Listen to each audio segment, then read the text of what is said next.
The rock borders were built from rocks taken from different parts of the property, so they look natural here.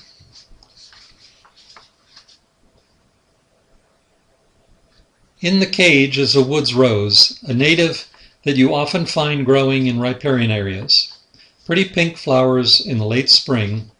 It's not a good place to plant it, so it hasn't spread much. I recently encountered a woods rose patch in the Gila that covered about an acre. The air was perfumed. In front of the house, facing south, another hummingbird bush, but yellow gold colored, not purple.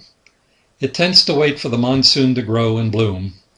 I could probably get the plant to look better all summer, but that takes water. We have a drip irrigation system, but that's tied to a well, and living on a well has made me careful about how much water to use. We have water harvesting off the garage roof, but I have to ration that water to make sure there's enough to go around. Mostly I try to keep plants alive until nature, in the form of a monsoon, gives them the water they need to put on a big show. Another blue mist spirea on the right in bloom. The sage next to the house is a hybrid created by a nursery. It's pretty common for nurseries to develop hybrids from native plants, developing for color, hardiness, size, etc. This is a Salvia extrident sage, blue flowers in the springtime.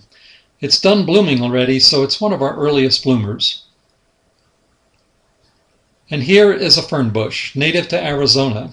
Has white blooms in late June, early July. They can get pretty large, unlike this one. I haven't checked, but this may be at the highest part of the range. The two last plants are a chamisa and a New Mexico olive. The olive takes almost no effort, except the deer may like to eat it. They have pulled branches off one of them. I don't water the chamisa very often, but I do have to trim it back at least 50% in the winter, else it loses its shape.